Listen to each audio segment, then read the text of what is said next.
अथ श्री मद्भागवत महापुराण कथा तस्य प्रथम स्कंध का 12 माने 12वां अध्याय इस प्रकार है।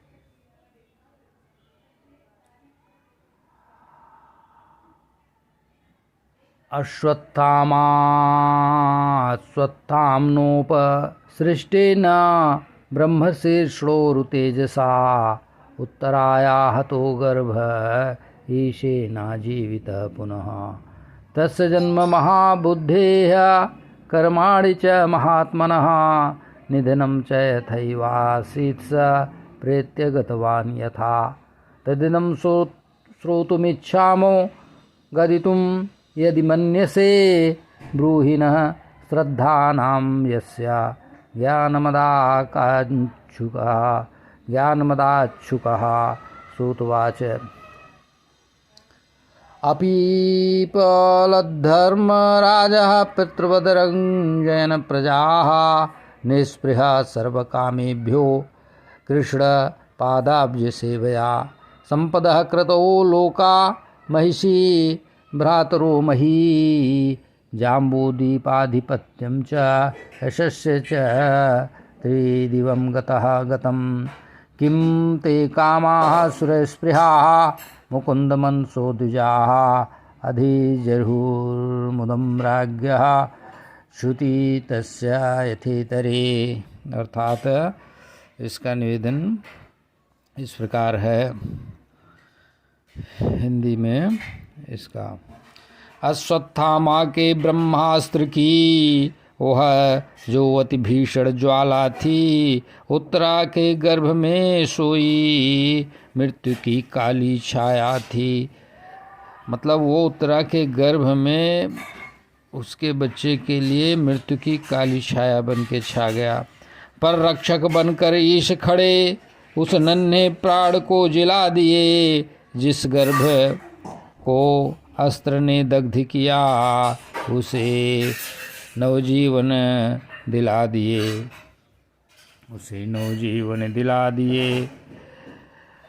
उस महाबुद्धि उन महामना परीक्षित का कैसे जन्म हुआ, क्या कर्म किए, क्या अंत हुआ और कहाँ परम पद को प्राप्त हुआ। हम परम श्रद्धा से युक्त खड़े सुनने को यह आतुर हैं। हे सूत महाभाग आप जानते हैं सब आपका ज्ञान यति प्रचुर है। यदि उचित लगे तो कृपा करें इस पावन कथा को कहें हमें। उस दिव्य चरित्र के रस सागर में आज डुबाएं कृपया हमें। सूत जी ने कहा अध्याय श्लोक 6 से 4-6 देखिए, 4 से 4-5-6।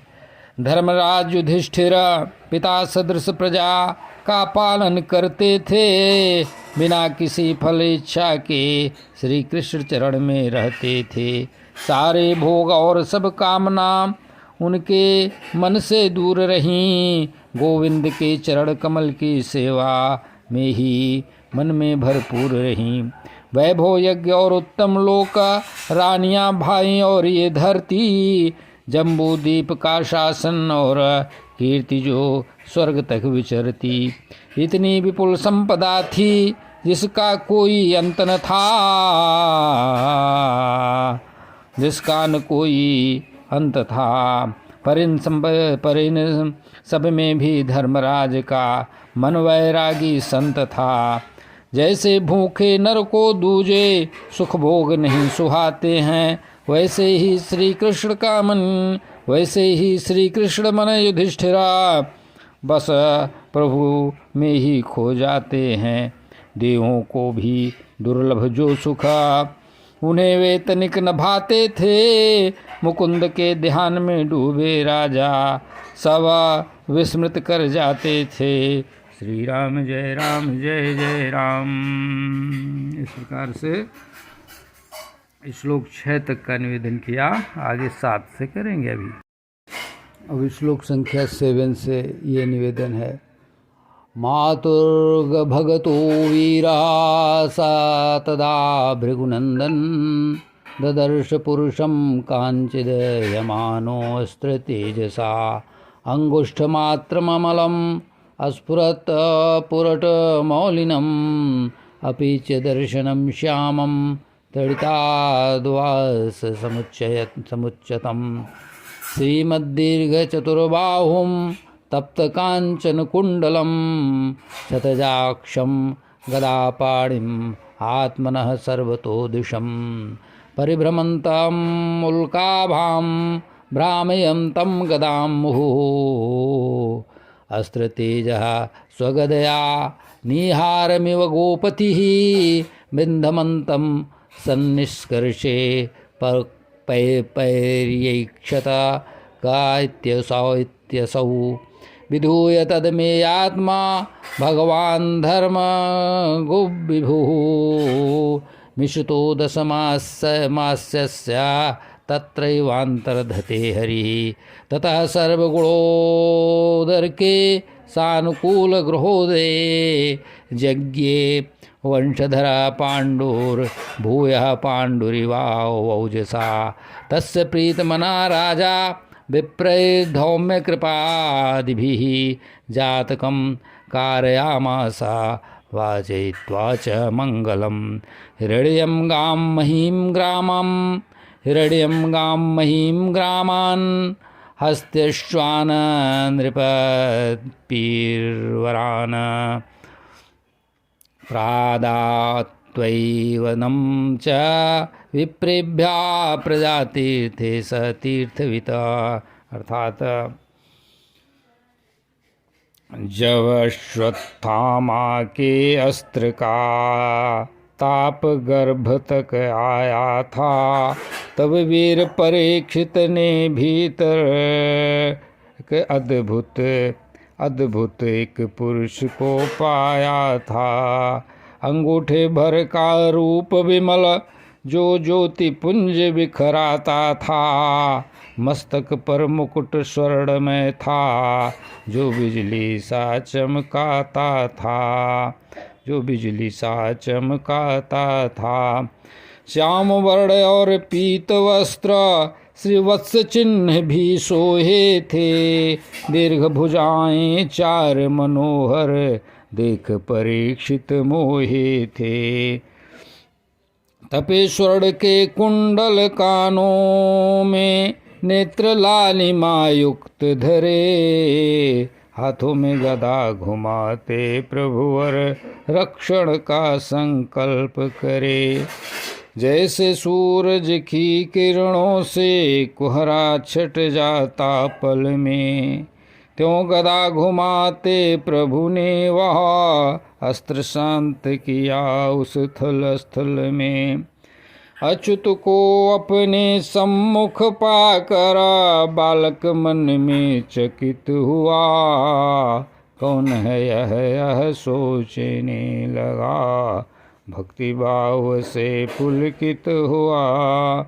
रक्षक बन प्रभु अंतर्यामी दसों दिशाओं में डोले देख रहे थे गर्भस्थ शिशु को पर मुख से न कुछ बोले कष्ट मिटाकर बालक का जब पूर्ण मास 10 बीत गए भगवान वहीं अंतर ध्यान हुए जब रक्षण के सब काम हुए ग्रह नक्षत्र अनुकूल हुए शुभ घड़ी मंगलकारी आई पांडुवंश के उस दीपक ने जग में फिर ली किलकारी पांडुसरी खाते जलिए वह जन्मा बालक अति पावन देख जिसे खिल उठा हृदय जैसे सूखे में सावन पुत्र जन्म सुन नृप युधिष्ठिर हर्षित मन से झूम उठे धौम्य कृपाचार्य विप्रों संग मंगल के स्वर गूंज उठे, जात कर्म संस्कार किया, वेद मंत्रों का गान हुआ। मंगल वाचन के साथ वहाँ खुशियों का नया बिहान हुआ, खुशियों का नया विहान हुआ। स्वर्ण गौएं उत्तम धरती वरा, ग्राम और हाथी घोड़े, अन्न और रत्न लुटाए नृपवर, विप्रों को दिए थोड़े थोड़े। प्रजा तीर्थ के उस अवसर पर राजा ने ऐसा दान दिया, तीर्थों के ज्ञाता नृपवर ने सबका ही सम्मान किया। श्री राम जय राम जय जय राम। इस प्रकार श्लोक 14 मैंने 14 तक हुआ, आगे 15 से अभी निवेदन अब करूँगा। श्री राम जय। अब 15 नंबर से सुनते हैं। तमोचुर्ब्राह्मणा संतुष्टा स्तुष्टा राजान् प्रश्रयान्वितम्, एषेऽस्मिन् प्रजातन्तो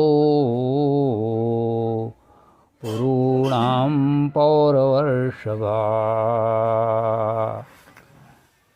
दैवेन प्रतिघातेन शुक्ले संस्थामुपेयुषी, रात्रो यो अनुग्रहार्थाय विष्णुना प्रभु विष्णुना। श्री राम जय राम, श्री राम जय जय राम। तस्मान् नाम्ना विष्णुरात इति लोके बृहच्छ्रवा, भविष्यति न संदेहो महाभागवतो महान्। युधिष्ठिर्वाच अप्येष वंश्यान् राजर्षीन् पुढे श्लोकान् महात्मनः अनुवर्तिता, सिद्ध्यशसा साधुवादेन सत्तमा। ब्राह्मणाऊचु पार्थ प्रजापिता साक्षादिक्ष्वाकुरिव मानवः, ब्रह्मण्य सत्यसन्धस्य रामो दाशरथिर्यथा। एष दाता शरण्यस्य यथा ह्योषीनरः शिबिः, यशो वितनिता स्वाना दौश्यन्तिरिव यज्वनां। धन्विनाम् अग्रणीयेष तुल्यश्चार्जुनयोर्द्वयोः, हुताशेव दुर्धर्ष समुद्रेव दुस्तरः। मेन्द्रविक्रान्तो निमेषा हिमवानिवा,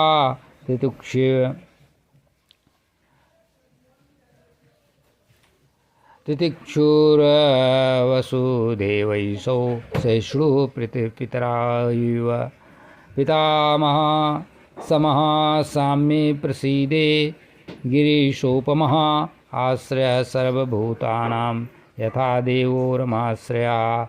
सर्वसद्गुणमाहात्म्ये एष कृष्णम् अनुव्रतः, हरन्ति देव एवोदारो ययातीव धार्मिकः।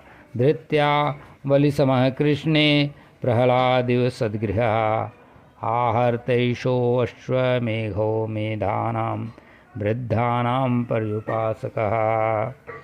राजर्षीणां जनयिता शास्ता, चोत्पथगामिनां निग्रहीता। कलिरेव भो धर्मस्य कारणाता। इस प्रकार से हम निवेदन कर रहे हैं। हम इसका 15 से लेकर के अर्थात हिंदी में देखते हैं निवेदन। जो सुख दुख में विचलित ना हो, ये ऐसा धीर कहलाता है, वो धीर वीर कहलाता है।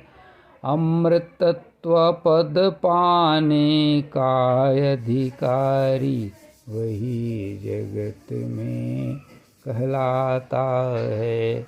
सत्संग का सत आश्रय ले जो, असत्य का अस्तित्व नहीं है। सत्य कभी मिट पाता न। तत्वज्ञानियों ने परखा है, सत्य कभी भी जाता न। अविनाशी जानो उसको तुम, श्री राम जय राम जय जय राम। श्री राम जय राम जय जय राम। श्री राम जय राम जय जय राम। श्री राम जय राम जय जय राम। श्री राम जय राम जय जय राम। इस प्रकार से समझा रहे थे। और तब श्लोक संख्या 15 में जो ब्राह्मण लोग कहे, और वो निवेदन है, बालक का नाम करण और महिमा, बोले विप्र विनीत भाव से। बालक का नाम करण किए, महिमा ऐसे दिए बताए, बोले विप्र विनीत भाव से। सुनिए हे कुरुवंश के राय, मिट रहा था यह वंश पवित्रा, पर प्रभु ने ही की सहायता। श्री विष्णु ने रक्षा की है जिससे, श्री कृष्ण ने रक्षा की है इसकी, जिनसे काल भी डर खाता। अतः विष्णु रात नाम से होगा जग में जय जयकार। अतः विष्णु रात नाम होगा इनका जग में जय जयकार।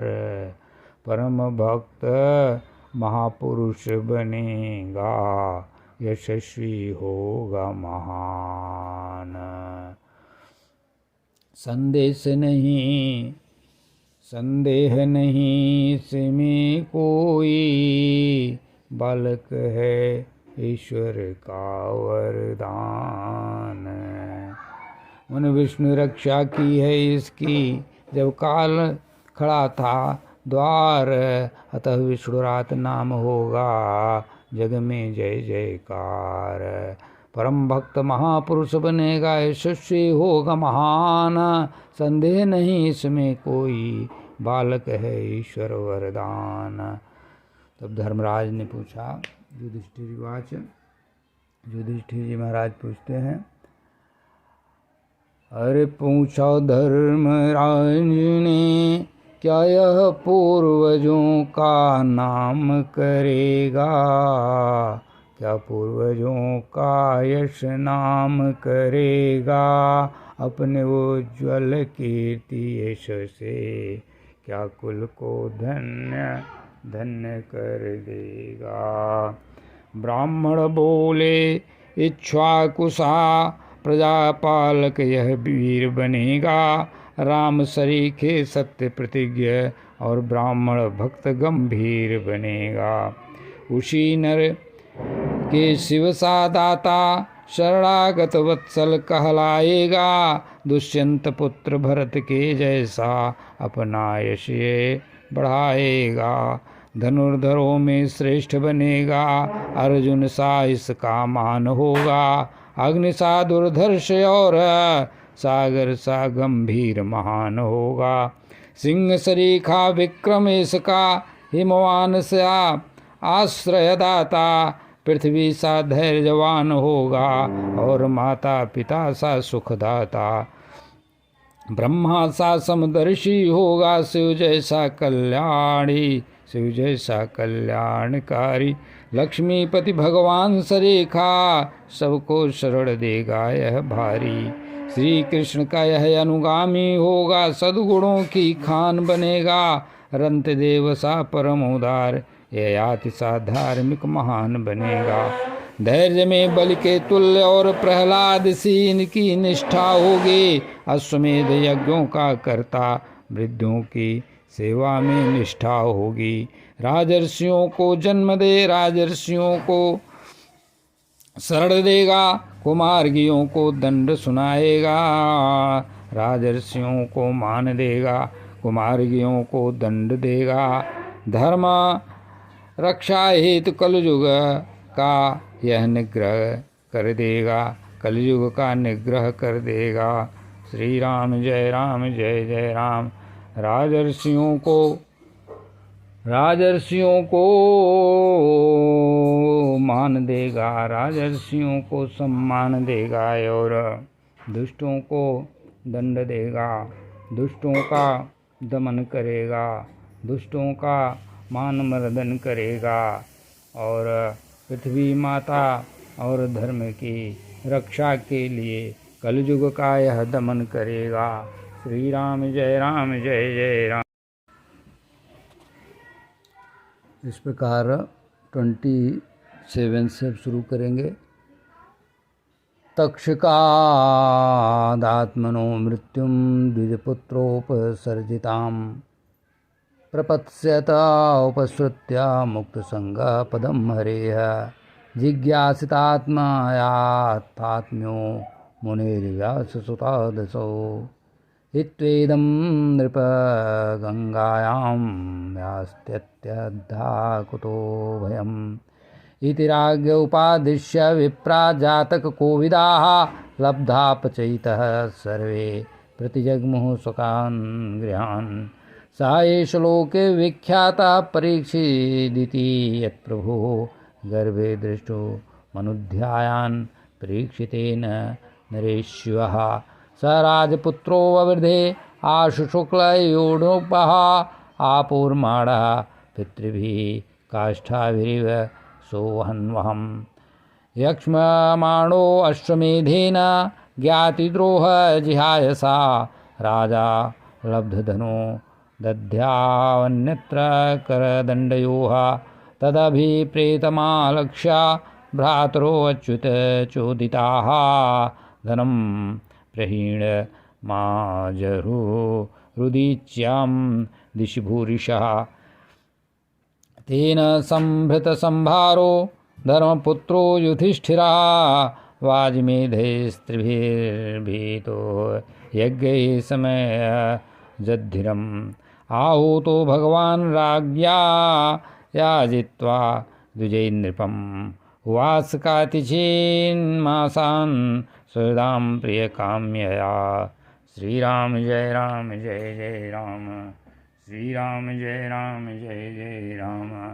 अर्थात तक्षक के दंश से जब सी की मृत्यु सन्मुख आएगी, विष की ज्वाला देह को जब जला कर खाक बनाएगी, तजया शक्ति जगत की तब प्रभु चरणों में चित्त लगाएगा।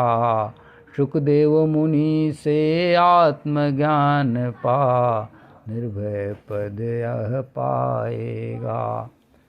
फल बताकर जन्म कायों विप्र हुए संतुष्ट वहाँ, भेंट पूजा ले विदाई चले गए निज गृह को तहाँ।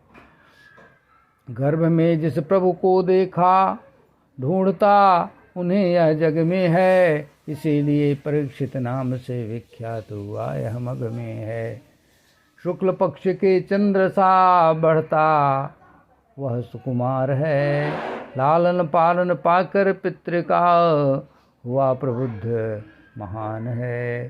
स्वजनों के वध का प्रायश्चित करने का जब उनके मन में आया, मतलब महाराज धर्मराज के अश्वमेध यज्ञ करने को धर्मराज ने हाथ बढ़ाया।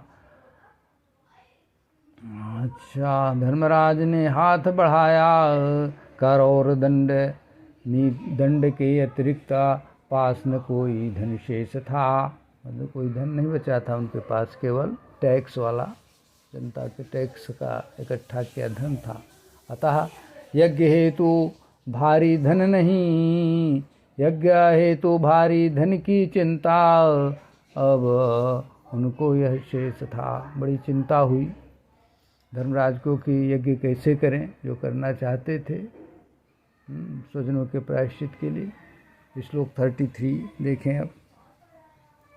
अच्युत की पाकर प्रेरणा, अच्युत की पाकर प्रेरणा, उत्तर दिशा को भ्राता धाये, मृत जनों मृत राजा का छोड़ा हुआ विपुल धन वो ढूंढ लाए।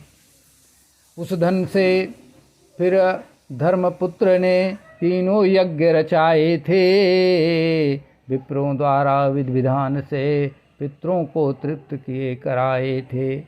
भक्ति की इच्छा पूर्ण करने केशव स्वयं वहाँ आए थे, यज्ञ कराकर सुहृदों हेतु कई मास तक वहाँ रुक पाए थे। तो राजा 36 देखते हैं। ततो राज्ञाभ्युनज्ञातः कृष्णया सह बन्धुभिः, ये उद्वारवतीं ब्रह्मन् सार्जुनो यदुभिर्वृतः। इस प्रकार कहते हैं, हे शौनक जी, इसके बाद भाइयों सहित राजा युधिष्ठिर और द्रौपदी से अनुमति लेकर अर्जुन के साथ यदुवंशियों से घिरे हुए भगवान श्री कृष्ण ने द्वारिका के लिए प्रस्थान किया। वह द्वारिका के लिए प्रसंग आपने पूर्व में देखा है, जो कि मैंने निवेदन किया है। और इस प्रकार तब वो ये सब करा के इनको राजपद पर स्थापित करके तब श्री कृष्ण जी भगवान द्वारका गए थे। वो 11वें अध्याय में इसी के जस्ट पूर्व में मैंने निवेदन किया है। और इस प्रकार से यहाँ निवेदित है। श्री राम जय राम, जय जय राम।